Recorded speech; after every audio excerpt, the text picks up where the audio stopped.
अशाच नवनवीन व्हिडिओ पाहण्यासाठी आमच्या चॅनलला नक्की सबस्क्राईब करा।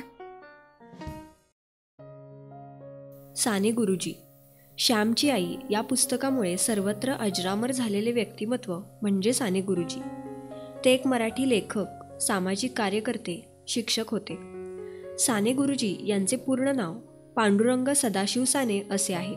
त्यांचा जन्म 24 डिसेंबर 1899 साली रत्नागिरी जिल्ह्यातील पालगड या ठिकाणी झाला।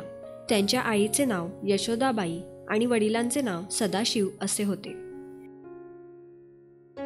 त्यांनी प्राथमिक शिक्षण पालगडला पूर्ण केले व पुढील शिक्षणासाठी ते दापोलीला गेले। ते अत्यंत हुशार विद्यार्थी होते।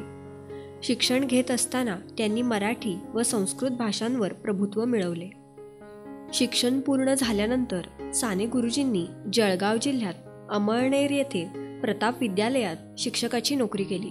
त्यांनी विद्यार्थ्यांना शिस्तप्रिय शिक्षण व स्वावलंबी बनण्याचे धडे दिले। 1928 साली त्यांनी विद्यार्थी नावाचे मासिक सुरू केले। ते एक प्रतिभाशाली वक्ते होते।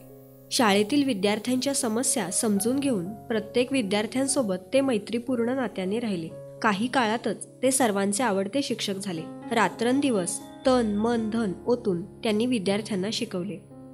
त्यानंतर त्यांनी भारतीय स्वातंत्र्य लढ्यात काम करण्याचा निर्णय घेतला। 1930 साली महात्मा गांधीजींच्या प्रभावाखाली सविनय कायदेभंग चळवळीत सहभाग घेतला। समाजसेवी जीवनात केलेल्या चळवळीमुळे त्यांना अनेक वेळा तुरुंगवास भोगावा लागला। समाजातील अस्पृश्यता, अनिष्ट रूढी, जातीभेद यांना साने गुरुजींचा विरोध होता। तुरुंगवासातच त्यांच्या अनेक पुस्तकांचा जन्म झाला। नाशिकला तुरुंगवास असताना त्यांनी श्यामची आई या पुस्तकाचे लेखन पूर्ण केले। आईचे संस्कार मुलांच्या जडणघडणीत किती महत्त्वाचे असतात याचा परिचय या पुस्तकातून होतो।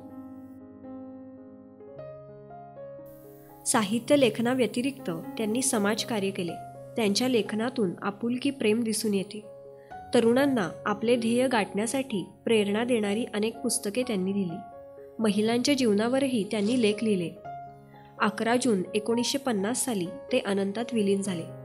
बल सागर भारत होवो, विश्वात शोभूनी राहो या त्यांच्या अजरामर गीताने आजही आपल्याला देशभक्तीची प्रेरणा मिळते।